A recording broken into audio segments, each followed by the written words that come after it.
Cette cabine électrique a été installée ici depuis 2025. C'est pour résoudre et répondre à un besoin social. Jusque-là, les quartiers Molende restent dans les noirs.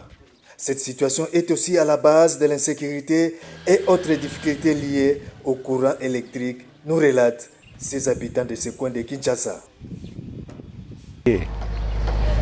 Quartier Isaiah-Sika, avec de grosses constructions, des œuvres sociales, école les Aliawa, Emmanuel Lévinas, école ya catholique, mais tous habité dans le problème de courant na mai. Vraiment, biloko mi balewane même à développement, mais pas na biso égalité. L'État mécano côté la biso, qu'est-ce qu'on peut faire? Une nouvelle quartier comme ça, banda kwa minene, batu ba côté belé, même des autorités, tous na bango, ba officiels, tous na bango na quartier, mais tous zanga mai. Il y a encore un problème du courant. Il n'y a pas d'électricité dans ce coin. Voyez-vous que nous avons une école à côté. Nous avons un problème sérieux pour les latrines et autres. Voire même, il y a une essai de machine, mais vu qu'il n'y a pas du courant, on ne sait pas comment travailler. Alors nous, voire même, il y a une essai de machine, mais vu qu'il n'y a pas du courant, on ne sait pas comment travailler. Alors nous demandons aux autorités s'ils peuvent faire quelque chose. Potos wa mai, to banda démarche na résidus des eaux, mais sans succès. Esne la yeli biso cabine ezawana, baloba na biso ekopela avant le 25, ti lelo cabine pelakate. Même pas que tout le monde a cabine vibré, tout le monde a que oui, cabine déjà courait et commis rien. Bacheba poto, bacheba singa, on ne sait pas c'est quoi, qu'est-ce qui se passe. Vraiment, SNL peut atteindre la biso likambo. Cabine ba yekoti que la biso eza échantillon ou bien eza penza que cabine ba yekoti que la biso pour na biso ba peuple. Est-ce que Depuis combien de temps? Depuis décembre jusqu'à ce jour, ba biso biso to ko fêter na courant wana. Ti lelo epelakate. Janvier eleki, février eleki, mars yango itozo sukisa, il n'y a toujours pas de solution pour le courant. Bon, régie des eaux, net ya venu les finances. Nzamba sali biso grâce l'État kanisi biso toujours a venu bien macadamisé. Ba dossier la biso nyons ya venu eza kuna na régie des eaux. Pas de suite. Donc l'État mekana kotala qu'est-ce qu'il peut faire pour le quartier parce que ba kozanga mbongo kufuta mai te ba kozanga mbongo kufuta courant te. Avec des grosses constructions comme ça, batu ya mbongo bazali. Donc ça na ligne na loba concernant courant oyo na quartier na biso. Depuis mois de novembre, qui coaché la biso cabine, mais jusqu'à présent, tous les solutions n'ont été, tous les suites n'ont été.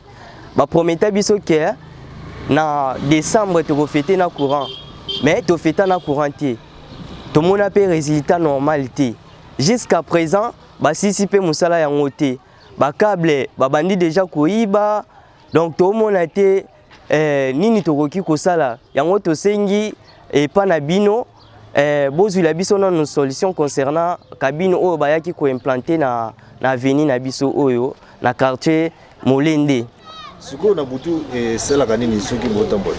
Na butu vraiment créaka insécurité makasi parce que ba mine des opélatés bato mabe bakoki pe ko batama o likaboe pe ba menacer yo donc eza bien. Cabine herba biso baloba ki to ko fêter na yango papa. Si lelo to kala mingi te tozo kota na mois avril banda tozo zela papa nanu baete nino ko bakisa o senga nina bakonzi nazo senga kana bakonzi bakanisela biso vraiment bakanisela biso parce que toza vraiment na pasi mingi papa même bana ba uniforme moyen zalité bana bazokende classe ba uniforme ezali ya ko repasser te yango tozo senga vraiment bakanisela biso vraiment bana bazokende classe ba uniforme ezali ya ko repasser te yango tozo senga vraiment bakanisela biso vraiment bakanisela biso papa. Hormis les courants électriques, l'eau de la régie des eaux n'est pas la bienvenue dans les quartiers Molende. Seul le forage et certaines sources d'eau permettent à la population de se provisionner en eau potable, une situation que déplore ces référents. Monsieur, bonjour. Nous sommes dans votre quartier. Quelles sont les difficultés que rencontre la population ici? Vraiment, les difficultés sont énormes. Premièrement, il y a un problème d'eau. L'eau ne coule pas, mais la tuyauterie est là. Au début, ça coulait, mais depuis un certain temps, ça a stoppé, ça ne coule plus. Voyez-vous que nous avons une école à côté. Nous avons un problème sérieux pour les latrines et autres. Awa, problème tozana ngo tozana d'abord tozana commune ya Ngaliema na quartier Manenga na kati ya Zamandangi. Terrain oyo ezalaki ya Zamandangi tozotoka mai na pasi tozana mai te na kati ya quartier oyo tofandi. Tala nano bato bazotonga bandako minene boye mais esika kozwa mai po basalela misala ezati. Bino moko bomoni ndenge nazokeno toka mai kuna na brouette poto ya nango awa courant ezalaka te mai ezalaka te na quartier bato bazo souffrir ba papa ba komo toka mai na ba brouette côté mususu ya forage mais biso moko na quartier mai ezati. Alors to mona pasi bazotonga bandako esika kozwa mai ezati. So olobani na bakonzi balanda. Bakonzi bazolanda biso bayeba ke oyo eza quartier munene efungwami eza quartier ya sika. Esengeli ke quartier ya sika soki efungwami bakonzi bakitaka na terrain bayeba bakopesa mai ndenge nini na population eza wana bakopesa courant ndenge nini na population eza wana toza na kati ya capitale mais tozozanga mai tozozanga courant oyo Mbote ndeko. Mbote papa. Namoni ozo mema mai.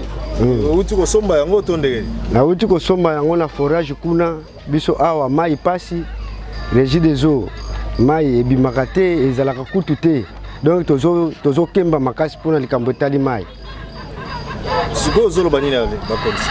Toloba nini na bakonzi bino bango moko bazomona na bilili makambo tozomona na quartier za sika bazotonga ndenge bazotonga boye kotonga esengaka mai fo ezala awa biso mai ezate courant ezate. Problème pour nous les habitants de Molende. Comment est-ce que vous faites pour pallier à cette situation puisque vous arrivez à vous laver, à laver les assiettes et à repasser ou comment? Mais pour se laver, pour laver les assiettes et faire la lessive, nous nous servons de l'eau de source. Il y a la source qu'on appelle Maya Veya ici et Maya Vert et puis de l'eau de forage. Le quartier Molende, ex-Zambandangi, est fortement habité